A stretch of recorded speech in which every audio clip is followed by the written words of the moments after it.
언론 속 정책에 대한 오해부터 생활 속 궁금한 정책까지 짚어보는 정책 바로보기입니다. 교제폭력을 당한 저위험 피해자의 경우 정부가 상담만으로 스토킹 재범 위험성을 판단하려 한다는 우려가 나왔습니다. 사실 확인해보고요. 출구를 잘못 나가는 착오로 인해 발생한 고속도로 통행료가 10월부터 면제됩니다. 처음 살펴볼 기사.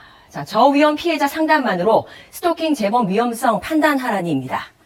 교제폭력, 스토킹을 겪어온 A씨가 고위험군에서 저위험군으로 분류된 후 모니터링에서 해제되는데요.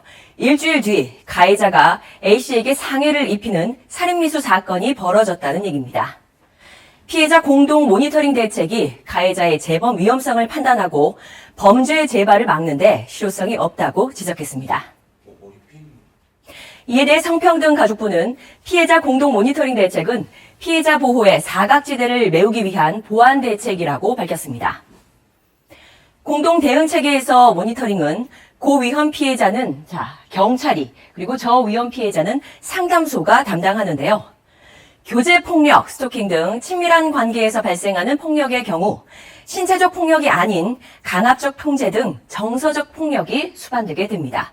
따라서 정작 피해자는 상황의 위험성을 객관적으로 인지하지 못하는 경우가 있는데요.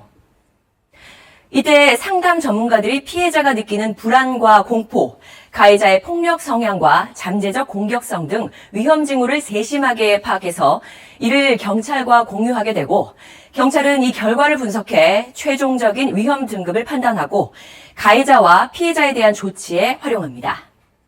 기사에서처럼 상담소 모니터링만으로 재범 위험성을 판단하려 하는 것이 아니라 오히려 피해자를 보다 두텁게 보호하기 위한 보완 대책이라는 설명입니다. 현재 전국에 189개 피해자 지원 기관이 공동으로 대응하고 있는데요. 피해자이긴 하지만 경찰이 연락을 하면 심리적 부담을 느끼는 경우가 있고 또 친밀관계 범죄가 늘면서 일선의 경찰관들이 전문 상담가 수준으로 피해자의 상황을 세심하게 파악하는 데 현실적인 한계가 있어서 공동 대응 체계가 필요하다는 입장입니다. 정부는 상담소가 진행하는 모니터링이 피해자의 연계 동의를 전제로 해서 제도 시행 초기에 동의율이 낮게 나타날 수 있다고 밝혔는데요. 지난 5월 18일이었죠. 이 제도가 본격적으로 시행된 만큼 미흡한 점은 현장 의견을 적극적으로 수렴해서 실효성을 높일 수 있도록 개선해 나갈 예정입니다.